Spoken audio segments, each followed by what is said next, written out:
32 নম্বরে যারা বঙ্গবন্ধুর বাড়িতে আবারও হামলা চালালেন, ভাঙচুর করলেন, তারা নিশ্চয়ই স্বর্গসুখ অনুভব করছেন, করারই কথা।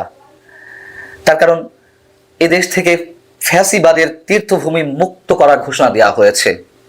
তো ফ্যাসিবাদের তীর্থভূমিতে যখন আঘাত হানা হলো, তখন নিশ্চয়ই বিপ্লবী স্বর্গসুখ অনুভব করছেন যারা এই কাজটি করছেন। একটি কথা মনে করিয়ে দিই, আমাদের প্রধান উপদেষ্টা ডক্টর মোহাম্মদ ইউনূস সাহেব গত সোমবার আইন শৃঙ্খলা রক্ষাকারী বাহিনীর প্রধানদের উদ্দেশ্যে যে বক্তব্য দিয়েছেন, সেটি নিশ্চয় আপনাদের মনে আছে।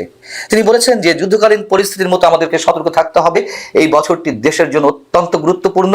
কাউকে বিশৃঙ্খলা ও অরাজকতা সৃষ্টির সুযোগ দেওয়া যাবে না। আমাদের প্রধান উপদেষ্টার কাছে সবিনয় প্রশ্ন, 32 নম্বর আবারও ভাঙচুর চালানো, ঘোষণা দিয়ে বুলডোজার দিয়ে 32 নম্বর গুড়িয়ে দেওয়ার যে প্রস্তুতি, এটা নিশ্চয়ই অরাজকতার মধ্যে পড়ে না, এটা নিশ্চয়ই বিশৃঙ্খলার মধ্যে পড়ে না, তাই না? আমি জানি না প্রধান উপদেষ্টা কি বলবেন, কিন্তু এইগুলো কি আগে থেকেই জানা ছিল বা কোনো প্রি প্ল্যানিং এর অংশ? এবং যুদ্ধাবস্থা কথা তিনি কেন বলেছিলেন? আওয়ামী লীগ তো আর এই মুহূর্তে অরাজকতা করতে আসেনি। তারা যদি হরতাল কর্মসূচি কেন্দ্র করে অরাজকতা সৃষ্টি করত, আমরা বুঝতাম যে আওয়ামী লীগ এটি চাইছে, প্রধান উপদেষ্টার কাছে ইনফরমেশন রয়েছে, তিনি এই জন্য এই কথাগুলো বলেছেন। তা তো আমরা দেখিনি। এবং আওয়ামী লীগ হরতাল কর্মসূচিকে কেন্দ্র করে কোনো ধরনের লিফলেট বিতরণ করতে গেলেও তাদের সবাইকে গ্রেপ্তার করা হবে, এই ঘোষণাও তো পুলিশের পক্ষ থেকে দেওয়া হয়ে আছে। কিন্তু পুলিশ জানে না যে বুধবার রাতে বঙ্গবন্ধুর বাড়িতে হামলা চালানো হবে। এটি সারা বাংলাদেশের মানুষ জানে। বুধবার দুপুর থেকে বিকাল থেকেই প্রকাশ্যে ঘোষণা দেওয়া হয়েছে, উস্কানি দেওয়া হয়েছে।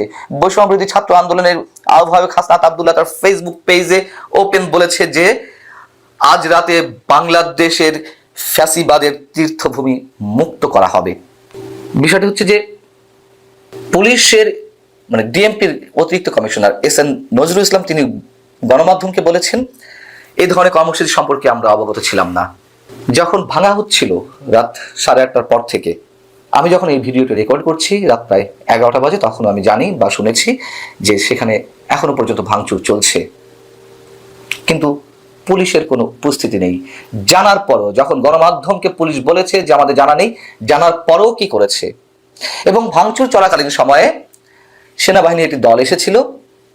তর্কাতর্কি একটা পর্যায়ে, অপ্রীতিকর একটা পরিস্থিতি সৃষ্টি হওয়ার পর্যায়ে সেনাবাহিনী সেই স্থান ত্যাগ করে। অরাজক পরিস্থিতি কারা করছে এটি মানুষ জানে। এবং আওয়ামী লীগের যে দুঃশাসন, আওয়ামী সরকারের যে ভয়ঙ্কর আচরণ, সেটি সম্বন্ধে আমরা জানি। এবং বলা হচ্ছে যে আওয়ামী লীগ ফ্যাসিবাদ। আওয়ামী লীগ যদি ফ্যাসিবাদ হয়ে থাকে, এখন কি চলছে? সবচেয়ে বড় ফ্যাসিবাদী তার পরিচয় কারা দিচ্ছে? এর সঙ্গে আমি তারেক রহমানের আরেকটি বক্তব্য যুক্ত করতে চাই। বুধবারই তারেক রহমান একটি অনুষ্ঠানে লন্ডন থেকে ভার্চুয়ালি যুক্ত হয়ে তিনি বলেছেন, সংস্কার বলে যেসব বক্তব্য প্রচার করা হচ্ছে কিনা, বক্তব্য প্রচার করা হচ্ছে, সংস্কারের নামে কোনো ষড়যন্ত্র হচ্ছে কিনা খতিয়ে দেখা দরকার। খুবই স্পষ্ট, আমাদের সামনে মোলা ঝুলিয়ে রাখা হয়েছে। ষড়যন্ত্র তো চলছেই, এবং অনেক আগে থেকেই এই সংস্কার শব্দটা এখন একটা অপশব্দ পরিণত হয়ে গেছে। এত বেশি বিশেষ উদ্দেশ্যে এগুলো প্রচার হচ্ছে। মানুষের কাছে এখন পরিষ্কার যে নির্বাচন আদৌ হবে কিনা সে প্রশ্নটি প্রত্যেকের মুখে। এবং নির্বাচনের জন্য বর্তমান সরকার নিরপেক্ষতা অবলম্বন করছে না, সেই কথাও তো উচ্চারিত হয়েছে। বুধবারের এই ঘটনা সেটি গভীর ষড়যন্ত্র অংশই মনে করিয়ে দেওয়া হচ্ছে। এবং বঙ্গবন্ধুর বাড়িতে আঘাত করে কি করার চেষ্টা করা হচ্ছে এখন? শেখ হাসিনা বঙ্গবন্ধু তো এক জিনিস নয়। ফ্যাসিবাদিতার সঙ্গে বঙ্গবন্ধুর যে যোগসূত্র খোঁজা হচ্ছে, এই বৈষম্যবিরোধী ছাত্র আন্দোলন কিংবা গণ অভ্যুত্থানের সামনে সারিতে যারা ছিলেন, তাদের মধ্যে মাহফুজ আলমকে মাস্টার মাইন্ড বলা হয়। সেই মাহফুজ আলমও কয়েকটি স্ট্যাটাসে জানিয়েছেন তিনি নিজের হাতে ছবি ফেলে দিয়েছেন, বঙ্গবন্ধুকে ছুঁড়ে ফেলতে চেয়েছেন। তারপর আবার বলেছেন যে 71 পর্যন্ত তার অবদান ছিল। 71 পর্যন্ত তার যদি অবদান থেকে থাকে, সেটা কি ধরনের অবদান আমরা জানি না। 32 নম্বর কি শুধুমাত্রই শেখ হাসিনার একজন পিতার বাড়ি? এই ভবন থেকেই তো স্বাধীনতার বীজ রোপিত হয়েছে। চূড়ান্তভাবে, সেই বাড়িটি আপনারা বুলডোজার দিয়ে গুড়িয়ে দিতে চান? কি করতে চান? একাত্তরকে মুছে ফেলতে চান? মুছে ফেলা সম্ভব? বঙ্গবন্ধুর স্থাপনায় বঙ্গবন্ধুর ভাস্কর্য গুড়িয়ে দিয়ে বঙ্গবন্ধুকে মুছে ফেলা সম্ভব? 5 আগস্টের পর থেকে মুক্তিযুদ্ধের কত অসংখ্য স্মারক, অসংখ্য ভাস্কর্য গুড়িয়ে দেওয়া হয়েছে, সেগুলো আর রিবিল্ড তো করা হয়নি, পুনঃস্থাপন করা হয়নি। তার মানে কি মুক্তিযুদ্ধের ইতিহাস মুছে যাবে? এটা তো স্পষ্ট কারা খেলছে।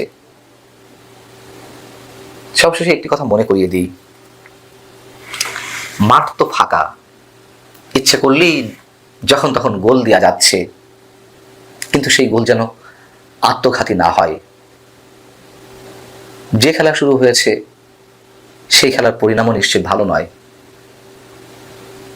ক্ষমতা আছে, ক্ষমতা দেখান, ক্ষমতার ঔদ্ধত্য আপনারা প্রকাশ করবেন, করতেই থাকবেন, কিন্তু পরিণতি কি হবে সেটুকু কি আমরা জানি? শেখ হাসিনার উদ্দেশ্যেও আমরা অসংখ্যবার এরকম সতর্কবাণী উচ্চারণ করেছি, পরিণতি আমরা দেখেছি। এখন যা কিছু ঘটছে তার পরিণতি কি হবে, এই প্রশ্নটি কি একবারের জন্য নিজেদের মনে উকি দেয় না?